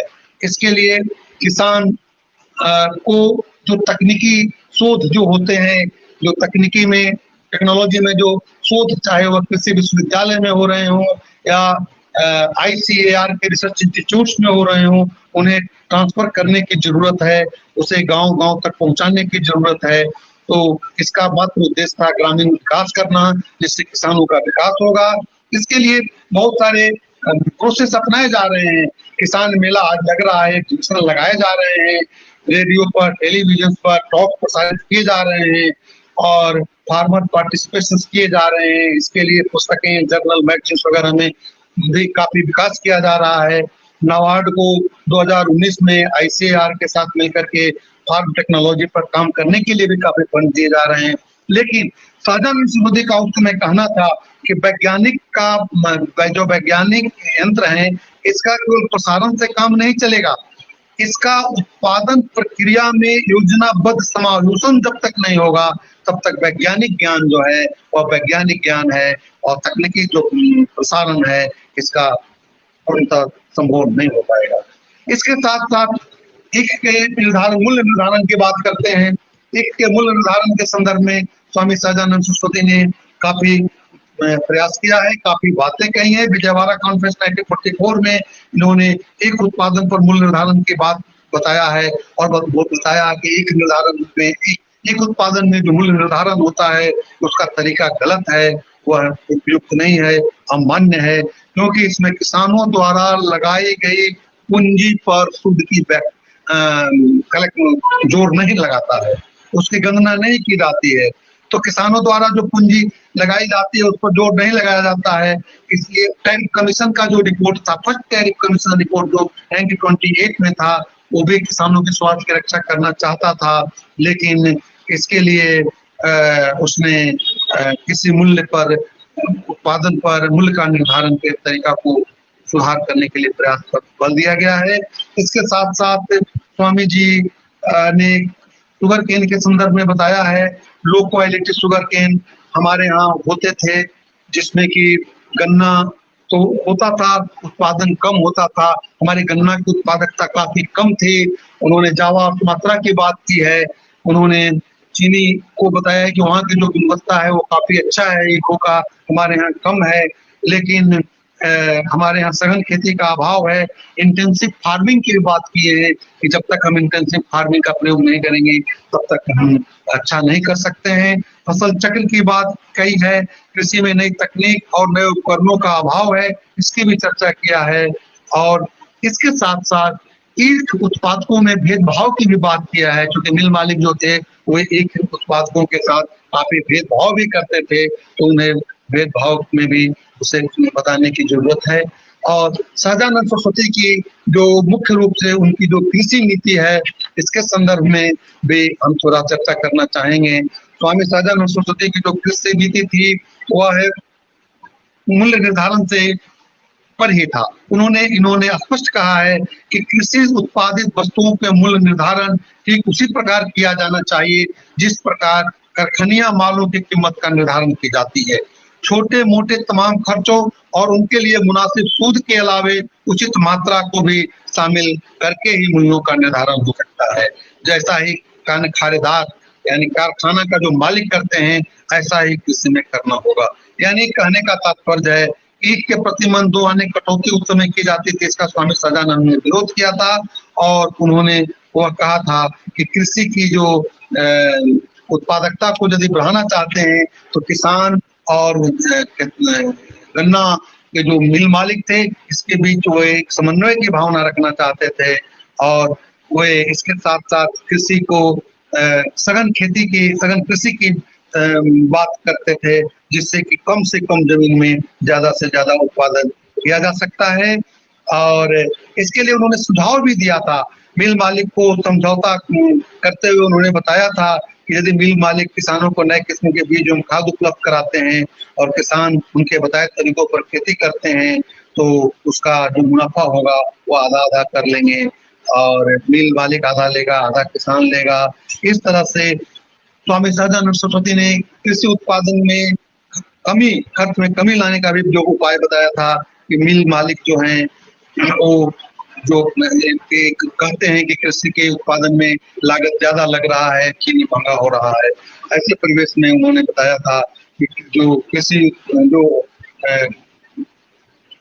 चीनी उत्पादन में जो ईख से निकलता है मोलासेस, ईख से जो निकलता है मोटे जो छिलके कचरे ये सब निकलता है, इसके द्वारा कृषि से आधारित अन्य उद्योगों का विकसित करने की बात कहा है। उन्होंने छिलकों से आधार पर उन्होंने कागज उद्योग की बात कही है, इसके साथ साथ मोलासेस से स्प्रिट बनाने की बात कही है और कचरों से तरह से खाद्य बनाने की भी बात कही है। तो ऐसे कहने का तात्पर्य था कि एक उद्योग से अन्य उद्योगों को भी जन्म देगा और जिससे कि ग्रामीण अर्थव्यवस्था को उससे काफी फायदा होगा। तो इसके लिए भी उन्होंने काफी मात्रा में सलाह दिया है। अब ईख की जो कीमत है, प्रतिस्पर्धा की बात करते रहे, अंतर्राष्ट्रीय बाजार में जो चीनी की कीमत में प्रतिस्पर्धा थी, कंपटीशन था, भारत की चीनी का उत्पादन लागत अधिक लगता था, परिणाम स्वरूप अंतर्राष्ट्रीय बाजार में नहीं टिक पाता था। ऐसे परिवेश में स्वामी सहजानंद सरस्वती ने इसे यह सलाह दिया था कि काफी मात्रा में इसे कम कर सकते। अब यदि हम दो बात देखें, किसान सभा का जो घोषणा पत्र था और किसान सभा के लिए उन्होंने जो दावे और कार्यक्रम के क्रिया को लिखा दिया था, इस दोनों को देखने से स्पष्ट होता है कि सहजानंद सरस्वती की जो वैज्ञानिक सोच थी, वैज्ञानिक सूझ थी, वो काफी उपयुक्त था। आज शिक्षा की बात पर हम थोड़ा चर्चा कर लें। आज नई शिक्षा नीति बनाई गई है। स्वामी सहजानंद सरस्वती ने अपने उस समय जो किसान सभा का घोषणा पत्र था उसमें लड़के और लड़कियों की प्राइमरी शिक्षा को और मध्य शिक्षा को फ्री करने की बात किए थे, निःशुल्क शिक्षा की बात किए थे और उच्च शिक्षा को सुलभ बनाने के लिए बात किए थे। सिर्फ ड्रिंकिंग वाटर की बात उस समय की गई थी कि पीने लायक उचित पानी की व्यवस्था होनी चाहिए। इसके साथ साथ सिंचाई की व्यवस्था की भी बात उन्होंने कही है अपने घोषणा पत्र में कि सिंचाई के लिए नहर, आहार पैन तथा बाढ़ की रक्षा होनी चाहिए, से रक्षा के लिए व्यवस्था करनी चाहिए। कृषि उत्पादकता को बढ़ाने के लिए सस्ती खाद, उत्तम बीज, अच्छी नस्ल के पशुओं का इंतजाम होनी चाहिए। फल पैदा करने, रेशम के कीड़े, दुधारू पशु, चिड़िया पालने आदि रोजगार से उन्नति का प्रबंध होगा। यानी एग्रीकल्चर के साथ साथ नॉन फार्म एग्रीकल्चर की भी बात उन्होंने की है। और इसके लिए फिर गल्ले का बाजार दर पर ऐसा नियंत्रण हो जो नफा करवाने वाले व्यापारी किसानों को न लूट पाए। जंगल के जमीनों का काफी प्रयोग की बात किए हैं, इसका भी प्रयोग होनी चाहिए। तो ये सभी उनकी वैज्ञानिक दृष्टिकोण से बातें कही गई थी, जिसकी प्रासंगिकता आज भी है और भविष्य में भी रहेगी। तो जहां तक किसी हम बिल की जो बात कर रहे थे, नई शिक्षा नीति, स्वामी सहजानंद सरस्वती ने अपनी पुस्तक झारखंड के किसान में या ढकाइत की जो उनकी जो घोषणा है, किसान सभा का जो अध्यक्षीय भाषण था उसमें शिक्षा पर काफी बल दिया है। काफी बल देते हुए उन्होंने आज जो वर्तमान नई शिक्षा नीति जो बनाई गई है वह सहजानंद के कुछ जो उनकी जो विचारधारा थी उससे मिलता जुलता है। आज के पहले की जो शिक्षा नीति थी वह तो बेरोजगारी पैदा करने के कारखाना थी। इसलिए बड़ा अच्छा कहा है कि न पढ़ते तो खाते 100 तरह कमा के, आए हो गए ऐसी तालीम पाके, न जंगल में रेवड़ चराने के काबिल, न बाजार में गोश्त ढूंढने के काबिल। लोग पास करते थे, सर्टिफिकेट मिल जाता था, डिग्रियां मिल जाती थी, लेकिन उस डिग्री का कहाँ प्रयोग हो रहा था, कितना उपयुक्त हो रहा था। तो ऐसे परिवेश में सहजानंद सरस्वती ने जो शिक्षा नीति की जो बात कही है इसकी हम चर्चा करना चाहेंगे। इन्होंने जब अपनी 1942 में सिरघाटी में प्रांतीय किसान सभा के 9वें अधिवेशन में सभापति पद से भाषण करते हुए कहा था कि जो किसान सभा है वो हमारा छोटे किसान और खेत मजदूर है और स्वामी जी का मानना था किसानों की एक वर्ग संस्था है। इसलिए वहां पर मैं उसके किसान की परिभाषा की बात नहीं करना चाहूंगा। आज उन्होंने उसी झारखंड के किसानों की शिक्षा के संदर्भ में बोला है कि और इंफ्रास्ट्रक्चर्स के संदर्भ में बोला है कि इनके इलाकों में आधारभूत संरचनाओं की काफी कमी है, जैसे शिक्षा, सड़क, स्वास्थ्य सेवा, आगमन की सुविधा, पानी पीने की सुविधा, सिंचाई की सुविधा मुख्य रूप से है। इन समस्याओं पर सहजानंद सरस्वती ने काफी प्रकाश डाला है। इसके साथ साथ उन्होंने झारखंड के किसानों की शिक्षा और बेसिक शिक्षा पर शिक्षकों की दुर्दशा पर भी चर्चा व्यक्त किया है। और उन्होंने 16वें अधिवेशन 1949 में जो बिहार प्रांतीय किसान सभा के 1949 में जो डकैत अध्यक्षीय भाषण में कहा है कि शिक्षा का तो बंटाढार हो गया है, शिक्षा का बंटाढार हो गया है। यानी कहने का उनका तात्पर्य था कि वर्तमान शिक्षकों की जो स्थिति है 20-25 रुपए से लेकर 50 रुपए के बीच में उनकी तनख्वाहें मिलती थी, जबकि मिल मालिक जो अपने चीनी मिल के एक सामान्य जो 4th ग्रेड कर्मचारी था उसको भी उस समय 40-50 रुपए दिया करते थे। इसी को ध्यान में रखते हुए उन्होंने यह शब्द यूज किया है कि बेसिक शिक्षा और शिक्षकों की दुर्दशा की चर्चा स्वामी जी ने करते हुए कहा है कि शिक्षकों का आज तो शिक्षा का बंटाधार हो रहा है और इससे शिक्षा अपने ढंग से जंजीरों से जकड़ी रहेगी। दूसरा, उन्होंने शिक्षा पर संस्कृत शिक्षा के समर्थक थे।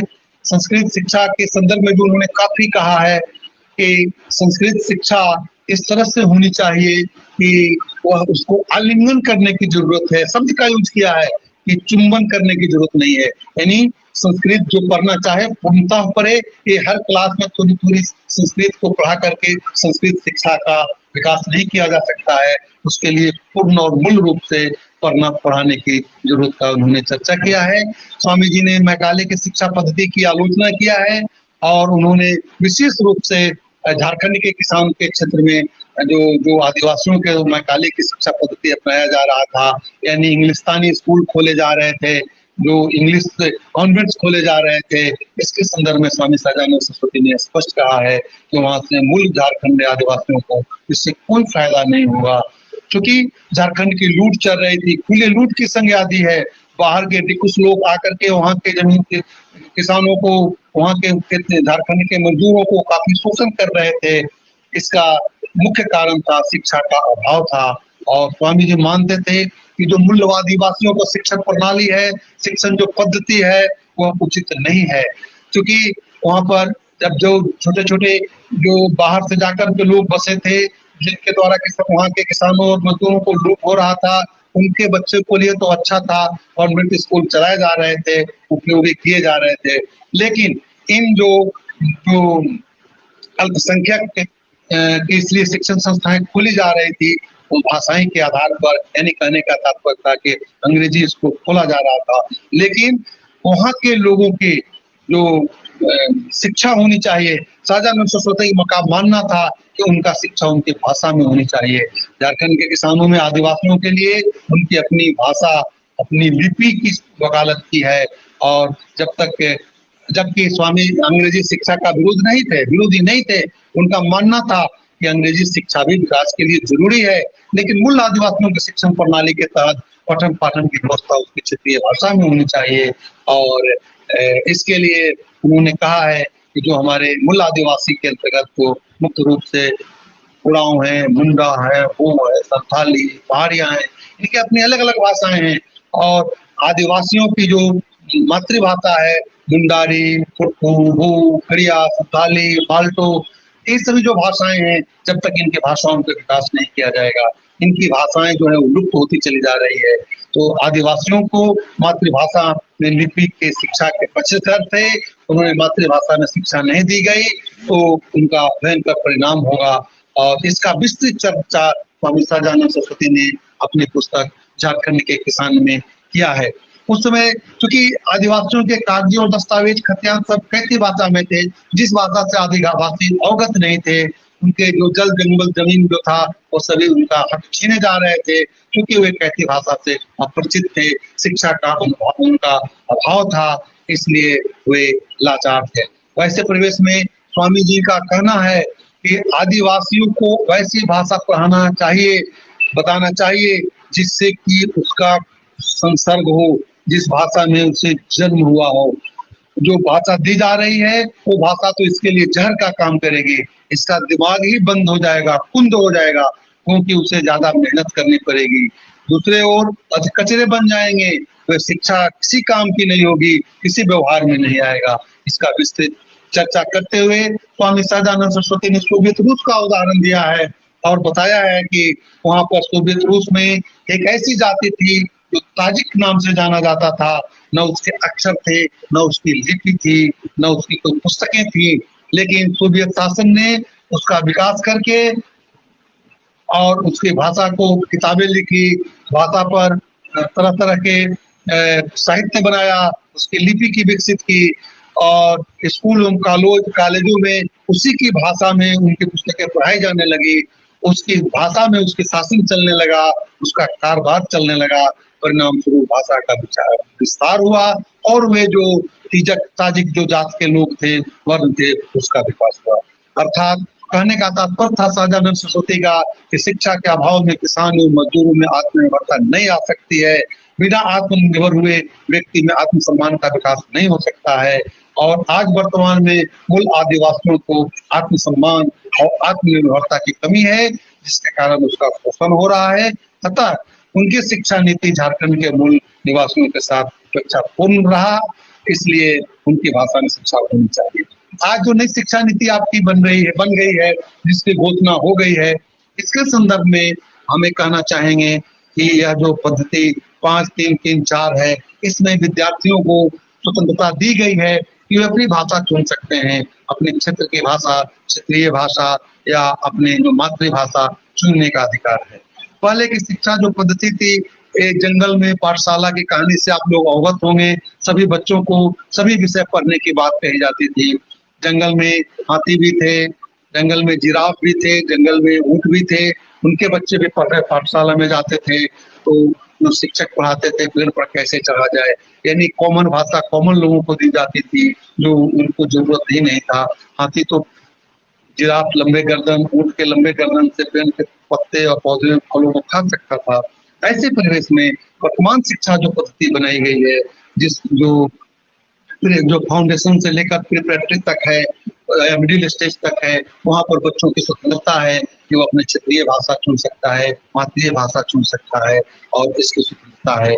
तो ऐसे परिवेश में हमें देखते हैं कि वर्तमान शिक्षा पद्धति जो बनाई गई है, इसके तहत भी काफी मात्रा में सहजानंद सरस्वती की विचारों की प्रासंगिकता है और काफी उपयोगी है।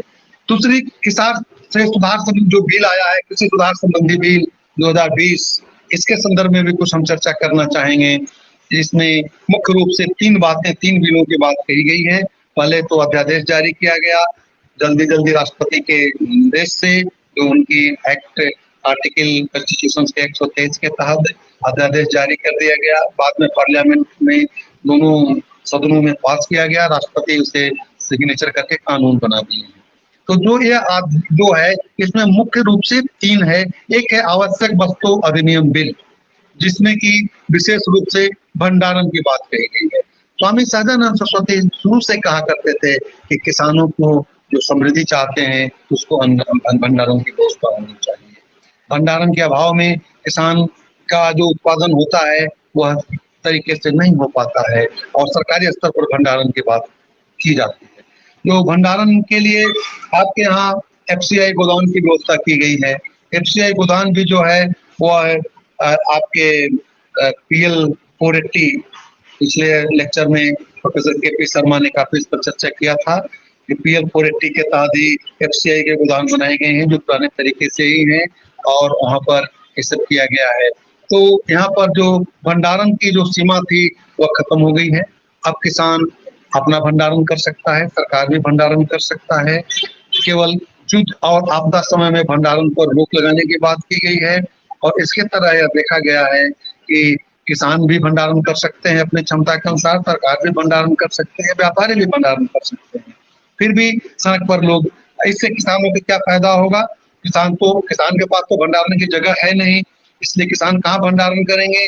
परिणाम स्वरूप व्यापारी लोग उनके अनाजों को समय पर सस्ते दाम पर खरीद लेंगे, क्योंकि सरकार की एफसीआई के गोदाम में लिमिटेशन है, जगह नहीं है और परिणाम स्वरूप वे वहाँ पर नहीं कर पाते हैं, तो व्यापारी जो हैं, जो मध्य बिचौलिए हैं, जो दलाल्स हैं, जो होल स्टॉकिस्ट हैं, वो लोग उसका भंडारण करके और वहाँ पर भी किसानों को कुछ फायदा होने की व्यवस्था नहीं देखी जा रही है।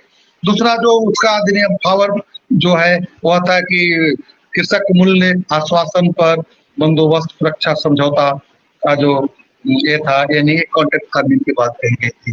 कॉन्ट्रैक्ट फार्मिंग से भी किसानों को तो फायदा है। कॉन्ट्रैक्ट फार्मिंग तो पहले भी हुआ ही करता था।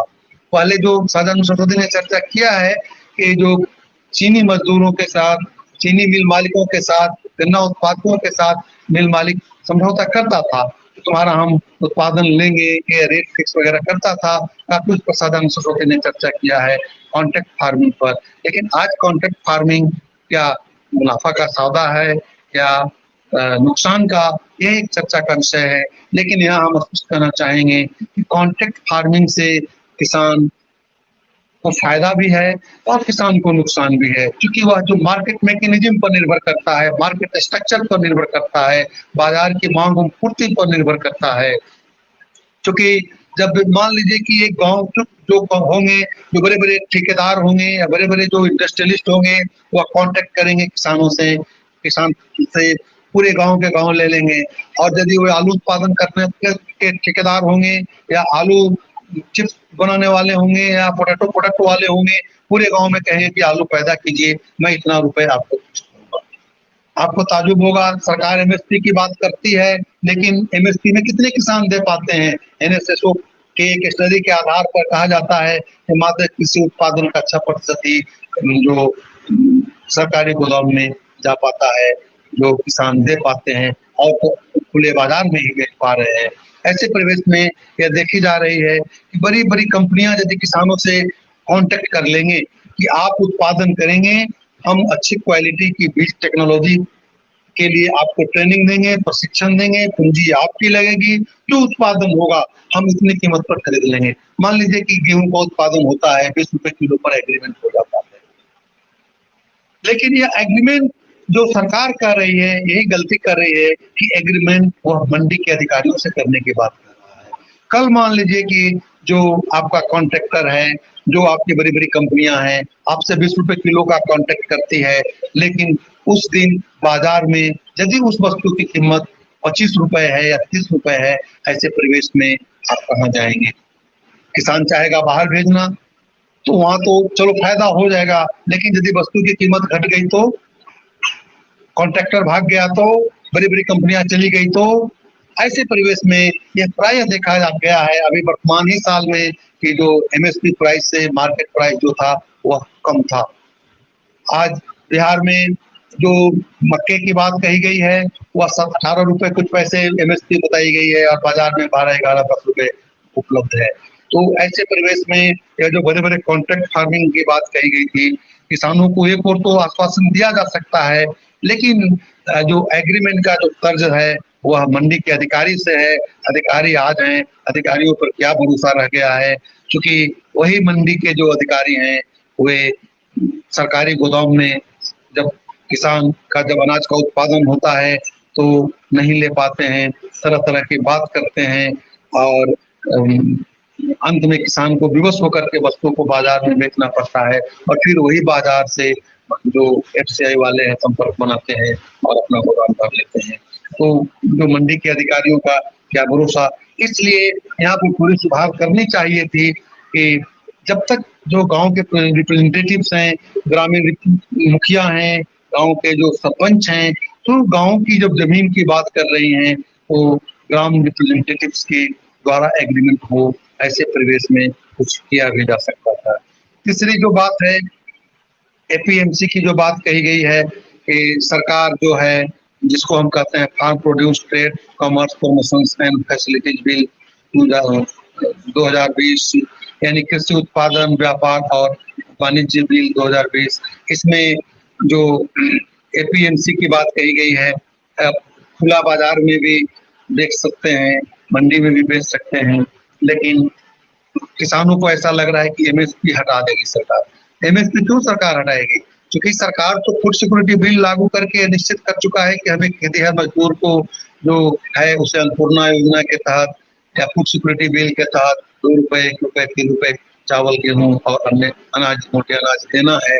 ऐसे परिवेश में एमएसपी सरकार खत्म कर ही नहीं सकती है, और सरकार यदि एमएसपी क्यों हटाएगी? तो ऐसे परिवेश में किसानों को शक है कि एमएसपी हटा देगी। तो ऐसे परिवेश में एमएसपी होने से क्या फायदा? हम भी किसान हैं, हमें अनुभव है कि जब आपका खाद्यान्न तैयार होता है, जो गांव में जो पंचायत स्तर पर फैक्ट्स की जो सेंटर्स बने हुए हैं, वहां पर आप लेकर के जाएंगे, वहां पर भी लूट मची हुई है। 40 किलो के बदले 42 किलो लेंगे, आपकी क्वालिटी कच्चा है, आपके धान कच्चे हैं, आपके धान में नमी है, हमारे एफसीआई गोदाम में जगह नहीं है, मेरे पास बोरे नहीं है। तो ऐसे में यह देखा जाता है कि काफी समस्याएं किसानों को आती है, और अंततः किसान ओपन मंडी में ही जाते हैं।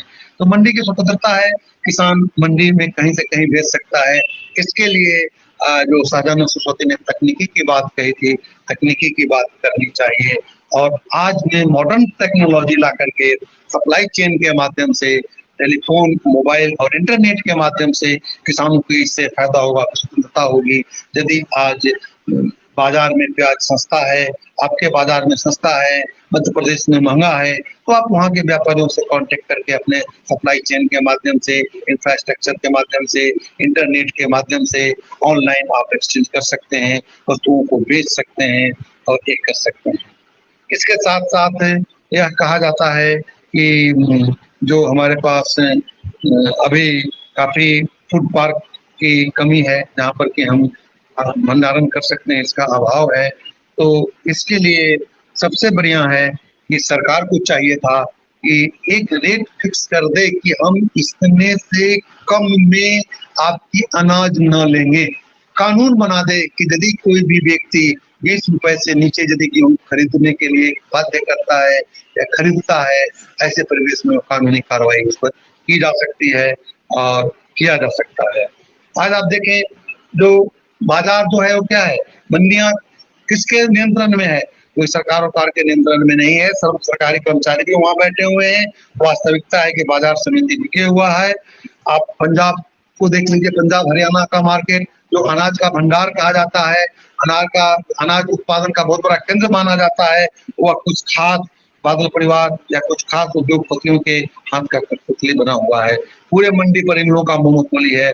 आप महाराष्ट्र की मंडी देख लें, चीनी उद्योग के एक उद्योगपति हैं जिनके अंदर वो पूरा मार्केट नियंत्रण में है, चाहे वह महाराष्ट्र का प्याज हो, महाराष्ट्र का अंगूर हो या महाराष्ट्र का चीनी हो, ईख हो, तो उन लोगों का नियंत्रण है। अब ये लोग इसका विरोध कर रहे हैं। जनता तो भोली भाली है, जनता को क्या चाहिए, खेतिहर मजदूरों को क्या चाहिए, तो 400-500 रुपए पर डे मिल जाए, दिन भर इनकलाब जिंदाबाद कराने के लिए ले जाइए, तो वर्तमान परिवेश में हो रहा है। ऐसे परिवेश में किसानों को संरक्षित और सुरक्षित करने के लिए स्वामी शाहजहां सरस्वती ने काफी प्रयास किया था। और तीसरी बात हम कहेंगे, आत्मनिर्भर भारत की बात जो सरकार की है, स्वामी शाहजहां सरस्वती ने भी किसानों को आत्मनिर्भर बनने के लिए प्रयास किया था, और स्वामी जी ने भी आत्मनिर्भर बनने के लिए किसानों को काफी उसके इंफ्रास्ट्रक्चर पर विकास पर बल दिया था। इंफ्रास्ट्रक्चर पर विकास पर बल देने की जरूरत है। वर्तमान प्रधानमंत्री ने इस कोविड-19 में आपातकाल में जो अपना बिल जो ये आत्मनिर्भर भारत की कल्पना की है, या जो इसके लिए बताया गया है, यह काफी उपयोगी है और इससे किसानों को फायदा ही होगा। हर तरह के लोगों को फायदा इससे होगा। लेकिन अब यह प्रश्न उठता है कि किसानों को कैसे इससे अधिक से अधिक फायदा मिलेगा, क्योंकि देखिए, किसानों को आय दुगनी करने के लिए सरकार प्रतिबद्ध है। 2022 तक हर सरकार के किसानों की आय दुगनी करने के लिए है, एमएसपी में कीमतें भी बढ़ा रही है। लेकिन इस आश्वासन को दुगुना करने के लिए किसान ने बहुत सारी घोषणाएं की हैं। लगभग कृषि इंफ्रास्ट्रक्चर, एग्रीकल्चर इंफ्रास्ट्रक्चर पर 11 लाख करोड़ रुपए का कोष की व्यवस्था की है। इसके साथ साथ जो है formation of micro food enterprises के लिए 10,000 करोड़ की बात की है, एलोकेट किया है। इसके साथ आप प्रधानमंत्री जो मातृ संपदा योजना है, इसके लिए 200 करोड़ रुपए देने की बात की है। पशुपालन और बुनियादी ढांचे के विकास के लिए 1500 करोड़ रुपए का सेटअप किया है। हर्बल खेती के लिए 4,000 करोड़ रुपए आवंटित करने की योजना रखी है। मधुमक्खी पालन के लिए 500 करोड़ रुपए की बात की है। सब्जी और फल के विस्तार के लिए ऑपरेशन ग्रीन को लागू करने के लिए 500 करोड़ रुपए की व्यवस्था की गई है। इसके साथ साथ काफी मात्रा में कृषि बाजार में सुधार के लिए कानून लाई है। किसानों को जो कृषि उपज के माध्यम से मूल्य की जो गुणवत्ता है उसका भी आश्वासन दिया गया है। तो ऐसे परिवेश में यह देखा जा रहा है कि सरकार तो काफी प्रयासशील है, लेकिन आजादी के बाद से आज तक चाहे किसी की पार्टी की सरकार रही हो, हर लोग किसानों की दुहाई देते रहे हैं, किसान मजदूरों की सुरक्षा की बात कहे हैं, किसानों के आत्मनिर्भरता की बात किए हैं, लेकिन आज तक नहीं हो पाया है। लेकिन देखिए वर्तमान परिवेश में जो सरकार है वह है आत्मनिर्भर भारत के माध्यम से किसानों को आत्मनिर्भर बनाने के लिए प्रयासरत तो है, लेकिन कितना संभव होगा यह तो इसका इवैल्यूएशन होगा तभी पता चलेगा। प्रधानमंत्री ने भारत को आत्मनिर्भर बनाने के लिए 5 चीजों पर बल दिया है। पहला है इरादा पक्का होना चाहिए। सहजानंद सरस्वती भी इरादा के पक्का थे, उनके इरादों में कोई कमी नहीं आई थी। दूसरा इंक्लूजन की बात कही गई है, समावेशन की बात कही गई है। तो सहजानंद सरस्वती तो सब दिन समावेशी लोगों के साथ थे। जो समाज के सबसे नीचे वर्ग का जो स्तर का था वह था किसान खेतिहर मजदूर के विकास की बात करते रहे थे। तीसरा निवेश की बात कही गई है, जो वर्तमान प्रधानमंत्री ने कहा है। सहजानंद सरस्वती ने भी निवेश की बात कही थी कि जब तक इंफ्रास्ट्रक्चर पर निवेश नहीं किया जाएगा, जब तक इनके ढांचे पर निवेश नहीं किया जाएगा, जब तक विज्ञान पर निवेश नहीं किया जाएगा, जब तक कृषि के मैकेनाइजेशन पर निवेश नहीं किया जाएगा, तब तक किसान मजदूर राज्य की कल्पना नहीं की जा सकती है और किसान आत्मनिर्भर नहीं हो सकते हैं। इसके लिए तीसरी बात जो चौथी बात प्रधानमंत्री ने बताया है कि बुनियादी ढांचा को विकास करने की जरूरत है। स्वामी सहजानंद सरस्वती ने भी बुनियादी ढांचा पर बहुत जोर दिया था, कृषि शिक्षण संस्थानों पर जोर दिया था, कृषि को वैज्ञानिक केंद्रों पर विज्ञान की बात कही थी, कृषि के साथ साथ कृषि शिक्षण संस्थानों के विकास करने की बात कही थी, शिक्षा की बात कही थी। तो ये सभी जो बुनियादी ढांचा है, बुनियादी ढांचा को सोशल इंफ्रास्ट्रक्चर और फिजिकल इंफ्रास्ट्रक्चर करके आप देख सकते हैं। तो सहजानंद सरस्वती ने उसको विश्लेषण अलग अलग नहीं किया था, लेकिन शिक्षा पर, उनके स्वास्थ्य पर, सेफ ड्रिंकिंग वाटर पर, उनके आवागमन पर, ट्रैक्टर्स पर, कृषि यंत्र पर काफी विकास करने के बाद या व्यय करने की बात कही थी। तो ये सभी इंफ्रास्ट्रक्चर्स के पार्ट से। इसके साथ साथ पांचवा जो प्रधानमंत्री का था खोज, रिसर्च एंड डेवलपमेंट की बात सहजानंद सरस्वती ने की और उन्होंने बताया था कि तरह तरह से किसानों को विकसित करने के लिए तरह तरह की खोज की जरूरत है। और इस खोज में उन्होंने काफी बल देते हुए यह कहा था कि इसके लिए जरूरी है कि काफी मात्रा में सघन खेती की जाए, नई टेक्नोलॉजी लाई जाए, उपकरणों का जो है अभाव है उस उपकरणों को पूरा किया जाए। इसके साथ साथ जो उन्होंने किसानों के लिए जो प्रयास किया था, जो हम खोज की जो नस्ल सुधार की जो बात कहे थे सहजानंद ने कि नई नस्ल सुधार की जाए, नई खोज की जाए। किसानों को जब तक नई खोज नहीं की जाएगी, नई खोज करके नई नस्ल, नई जातियां, नई प्रजातियां, और यहाँ तक कि उन्होंने प्रकृति के साथ भी कहा था कि हम खोज को, इतना विकास को विकसित कर सकते हैं, हम विज्ञान को इतना बढ़ा सकते हैं, हम वैज्ञानिक प्रगति इतना कर सकते हैं कि हम जो चाहें वो किया जा सकता है। तो ये रिसर्च की बात थी। ऐसे परिवेश में किसानों का जो आत्मनिर्भरता की बात वर्तमान प्रधानमंत्री ने जो कहा था, स्वामी सहजानंद सरस्वती ने भी इसकी काफी बात की है।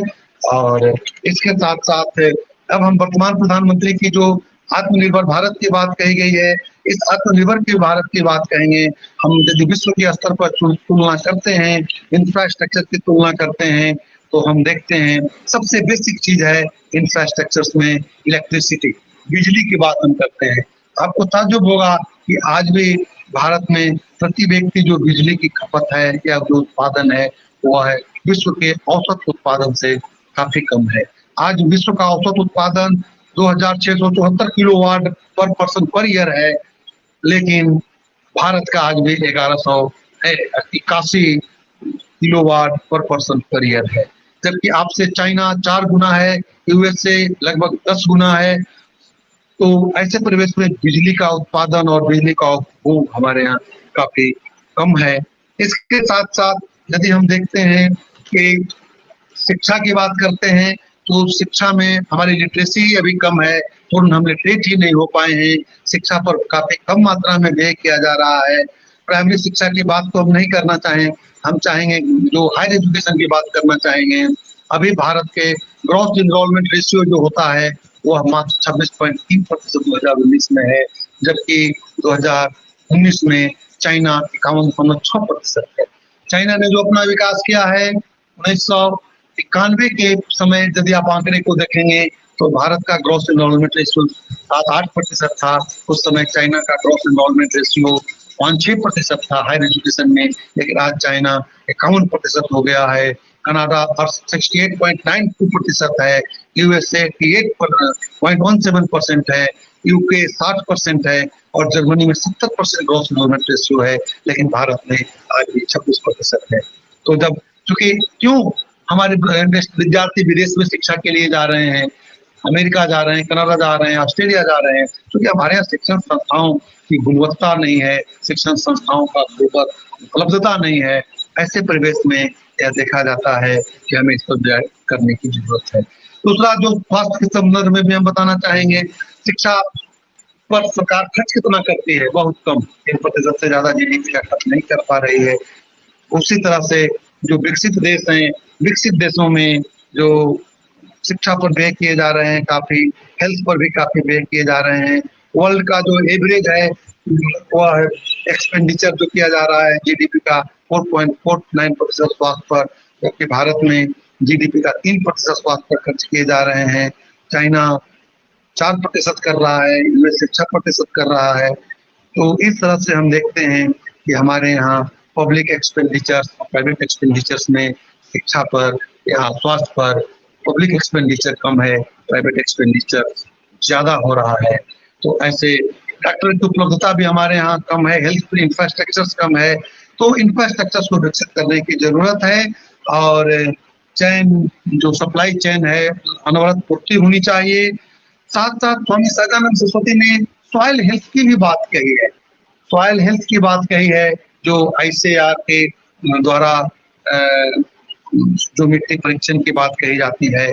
आज फर्टिलाइजर कंजम्पशन की भी बात सहजानंद सरस्वती कहते हैं, लेकिन वर्तमान परिवेश में यह देखा जा रहा है, आईसीएआर की एक स्टडी के बताता है कि 36% किसान जो कृषि जो योग्य भूमि है वो बीमार हो गया है। क्यों बीमार हो गया है?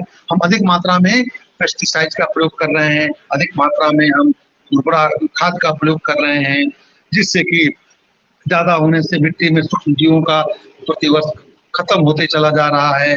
हम ज्यादा यूरिया का प्रयोग कर रहे हैं, जिससे प्रतिवर्ष 200 गुना दर से कार्बन का उत्सर्जन हो रहा है, जो हमारे पर्यावरण को भी बर्बाद कर रहा है।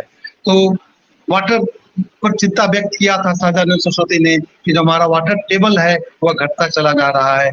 आज भी जब हम आत्मनिर्भर भारत की जो चुनौतियों की चर्चा करते हैं तो यह देखा जाता है कि हमारा वाटर टेबल गिरता चला जा रहा है। बरसात के पानी को नियंत्रित नहीं कर पा रहे हैं, बरसात के पानी नदी से होते हुए समुद्र तक चला जा रहा है। तो हमें सहजानंद सरस्वती ने उस समय उसको नदी, तालाब, आहर, पोखर, पाइन की बात की थी, नियंत्रण करने की बात है।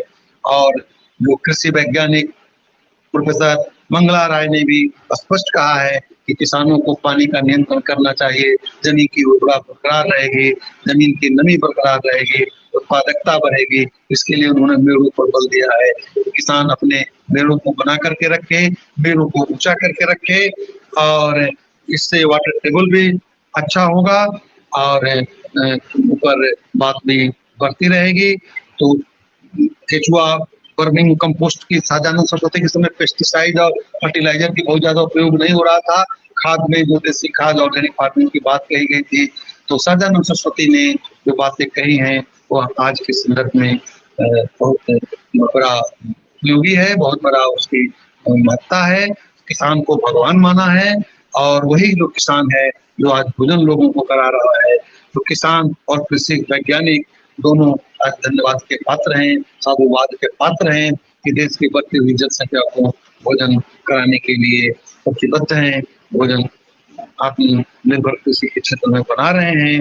अतः ऐसे परिवेश में हम किसानों को भगवान, किसानों को साधुवाद और कृषि वैज्ञानिक जो नए-नए खोज करके हमें यहाँ पर उपलब्ध करा रहे हैं, नई टेक्नोलॉजी का प्रयोग करा रहे हैं और हाई वैल्यू क्रॉप की ज़रूरत है। सहजानंद सरस्वती ने कैश क्रॉप की बात कही थी और बहुत सी बातें हैं, लेकिन समय की सीमा को देखते हुए हम चाहेंगे cash crop, cans crop, high value crop की बात सहजानंद सरस्वती किए थे। लेकिन आज भी ज़रूरी है, आज वर्तमान परिवेश में हम ये कहना चाहेंगे कि जो किसान है अपने ट्रेंड को बदले, अपनी स्ट्रक्चर्स को बदले, कार्यशैली को बदले। कृषि में आज भी लेबर इंटेंसिव टेक्निक ही लागू हो रहे हैं, कैपिटल इंटेंसिव टेक्निक नहीं हो पा रहा है, क्योंकि भारत के सभी राज्यों में लैंड रिफॉर्म नहीं हो पाया था, भूमि सुधार नहीं हो पाया था। सहजानंद सरस्वती भूमि सुधार के पक्षधर थे, लैंड रिफॉर्म्स के लिए उन्होंने बहुत से तरीके बताए थे। आज भी भूमि को उन्होंने गिरा हुआ है, वैज्ञानिक खेती नहीं हो पा रहा है।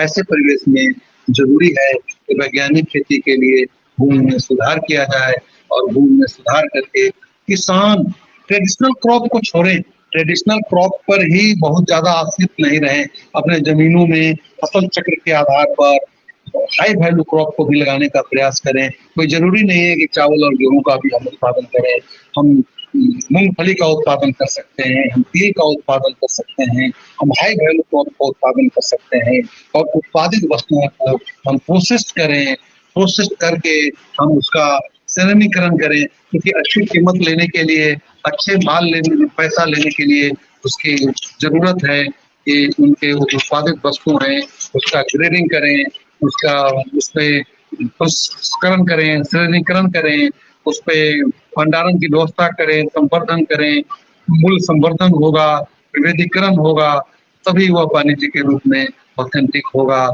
और इसके लिए बहुत सी जरूरत पड़ेगी सरकार को खर्च करने की, सरकार को निवेश करने की, और तभी हमारे किसान समृद्ध हो सकते हैं। और सहजानंद सरस्वती का सपना जो था किसान मजदूर राज्य की सपना, वो प्राय संपन्न नहीं हो पाया। 1949 में उन्होंने इसे तुरंत खत्म करने के लिए संयुक्त मोर्चा की बात कही थी, संयुक्त मोर्चा का गठन भी किया था। उन्होंने 18 पार्टियों को मिला करके और काफी भी बनाया था, लेकिन वो संगठन संयुक्त मोर्चा का कार्य नहीं हो पाया। असमय बेचारे काल के गाल में चले गए। संयुक्त मोर्चा उनकी कल्पना रह गई थी, लेकिन सहजानंद सरस्वती का मानना था कि जो 18 अन्य पार्टियों, कांग्रेस के छोड़ करके 18 अन्य पार्टियों का संयुक्त मोर्चा बना करके वे चाह रहे थे कि कांग्रेस को खत्म करेंगे, अगले चुनाव में संयुक्त मोर्चा की सरकार बनेगी और संयुक्त मोर्चा की जो सरकार होगी किसान मजदूर का सरकार होगा, किसान मजदूर का राज होगा, किसान कानून बनाएंगे, किसान ही उसके संचालन करेंगे और किसानों की स्थिति, मजदूरों की स्थिति अच्छी होगी। लेकिन उनकी कल्पना ही रह गई है। तो वर्तमान परिवेश में इनकी कल्पना को साकार करने के लिए किसानों को संगठित होने की जरूरत है। जब तक किसान संगठित नहीं होंगे, गांव-गांव पर अपने किसानों को संगठन बनाए, वस्तुओं को खरीद बिक्री में उन संगठन का प्रयोग करें, कलेक्टिव बार्गेनिंग का प्रयोग करें। कब तक, क्योंकि बाजार में जिस तरह से दलाल भरे पड़े हैं, वे बार्गेनिंग से भरे पड़े हैं और उनके बार्गेनिंग क्षमता जब तक किसानों में नहीं आएगी तब तक वे सक्षम नहीं हो सकते हैं। इसी के साथ साथ हम बहुत बहुत धन्यवाद देंगे अपने श्रोतागण को, अपने जो संयोजक को, के.पी. शर्मा साहब जो सलाहकार हैं, कैलाश झा जी और वेंकटेश शर्मा जी, इनके साथ साथ जो हमारे इस वेबिनार में जुड़े हुए हैं सभी को बहुत बहुत धन्यवाद। उनकी इतनी देर हमारी बातों को सुनने के लिए उन्होंने साहस दिखाया, इसके लिए पुनः धन्यवाद। इसके साथ साथ हम वाणी को विश्राम देते हैं। जय हिंद, जय भारत, जय किसान।